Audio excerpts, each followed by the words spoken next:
अभी तक कोई फ्लैट मिले नहीं है, आधे उधरे बना के रखे हुए हैं। और इस बोलते हैं कि मैं 3C के बायर्स को प्रोजेक्ट नहीं दूंगा। तो ये सबसे जल्दी इसको सॉर्ट आउट करना चाहिए। हम 12 साल से फ्लैट के लिए धक्के खा रहे पर हमें कोई राहत नहीं है। कहीं से गलत ऑर्डर लेके और उसी को घुमाता रहता है। प्राइमरी ओनर इज ऑरिस की रिस्पॉन्सिबिलिटी है सब बायर्स को घर बनाए और दे। कोर्ट के धक्के खा रहे पर कोई सुनवाई नहीं है। 65 लाख रुपए का बोझ कहाँ से पूरा करेंगे? हम किसको अपनी मन की बात बोले? हमारे पास तो कोई साधन नहीं है मन की बात बोलने की। नमस्ते, मेरा नाम सुषमा यादव है और आज हम लोग राव नरबीर सिंह जी से मिलने आए हैं। ग्रीनोपोलिस सेक्टर 89 प्रोजेक्ट है हमारा, जो पिछले 10-12 साल से जो है वो बंद पड़ा हुआ है। उसमें हमें कहीं से राहत नहीं मिल रही है। और इसका प्रोजेक्ट है और इसने एफिडेविट दिया हुआ है, कोर्ट में सब जगह बताया हुआ है कि मैं लूँगा और सब बायर्स को घर दूंगा। बट अब क्या है कि ऑरिस बोलते हैं कि मैं 3C के बायर्स को प्रोजेक्ट नहीं दूंगा। ऑरिस ने एक एग्रीमेंट किया था 3C के साथ कि वो बनाए घर, बट वो एक कॉन्ट्रैक्टर है, ये कोर्ट्स के ऑर्डर्स कहते हैं। कोर्ट्स में प्रूव हो गया है कि 3C का कोई मतलब नहीं है। He is not the primary owner. Primary owner is orris की रिस्पॉन्सिबिलिटी है सब बायर्स को घर बनाए और दे। बट ऑरिस बहुत ही चालाक है, बड़े बड़े वकील करता है, डिफरेंट कोर्ट्स में मिसयूज़ करता है, गलत चीज़ें बोल के और गलत चीज़ें दे के कोर्ट्स के जो है ऑर्डर्स को गुमराह करता है और घुमा रहा है। बस इतने सालों से बस घुमा रहा है, कोई ऑर्डर जो है वो बायर्स के फेवर में आने नहीं दे रहा है। तो हम आज राव नरबीर जी से मिलने आए हैं।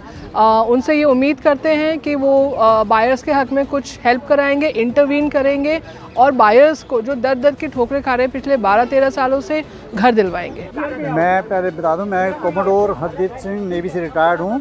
मेरे बेटे ने फ्लैट बुक किया था, टावर 29 701 यूनिट का नंबर है। अब कई सालों से ये प्रोजेक्ट 2015 एंड को कंप्लीट होनी थी, लेकिन अभी तक कोई फ्लैट मिले नहीं है, आधे उधरे बना के रखे हुए हैं। अब इसमें ऑरिस और 3C दोनों में आपस में झगड़े की वजह से जो होम बायर्स हैं वो पिसरे हैं। बेसिकली ये है कि इन्होंने ऑफ़र किया था हमें कि हम फ्लैट बना के देंगे, और जिसके लिए इन्होंने पैसे लिए स्टेजेस पे। अब पैसे भी ले गए, अब होम बायर कहाँ जाएंगे? 1862 होम बायर्स हैं, और इतने नंबर 1200 जो हैं इसके 3C वाले हैं, तो ये कहाँ जाएँ? बेसिकली है कि अभी गवर्नमेंट को या जो भी अथॉरिटी है उसको देखना चाहिए कि होम बायर्स को फ्लैट मिले। वो ज़्यादा इंटरेस्टेड है, हमें फ्लैट मिलने चाहिए। 10 साल लेट हो गए। वो बेचारे कई तो बैंक लोन लिए हो, कईयों ने तो मर भी गए, चले भी गए, ऊपर चले गए। तो ये सबसे जल्दी इसको सॉर्ट आउट करना चाहिए, यही हमारी रिक्वेस्ट है। 2013 में हमने ग्रीनोपोलिस में फ्लैट बुक कराया था। ग्रीनोपोलिस ऑरिस और 3C के जॉइंट वेंचर में था। दोनों की ड्यूटी थी फ्लैट हमें देने की। आज 3C जो है अपने आप को बैंकक्रप्ट घोषित कर दिया और ऑरिस वाला बोलता है कि हम फ्लैट नहीं देंगे 3C बायर्स को।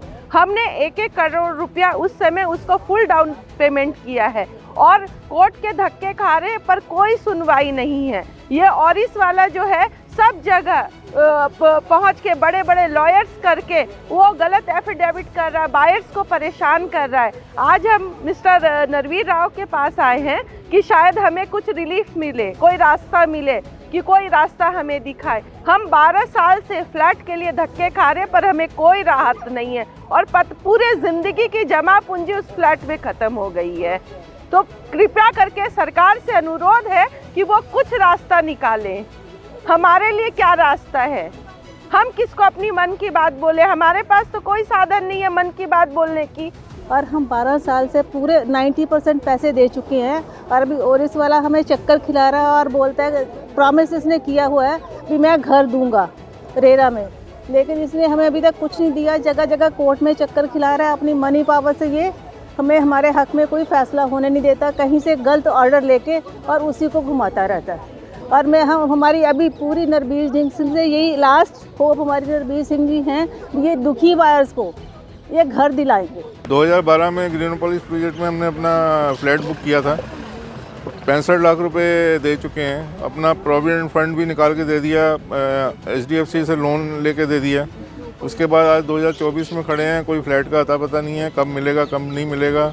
लिटिगेशन में और इस सबको अलग अलग कोर्ट में घुमा रहा है, सारी कोर्ट में लेके जा रहा है, कोई पता नहीं लग पा रहा है कि क्या होगा। तो गवर्नमेंट से, डीटीसीपी से, कोर्ट से सबसे विनती है कि हमारे घर कम से कम दिलवा दें, हमारी हार्ड एंड मनी उसमें लगी हुई है और हम लोग नौकरी पेशा आदमी 65 लाख रुपए का बोझ कहाँ से पूरा करेंगे।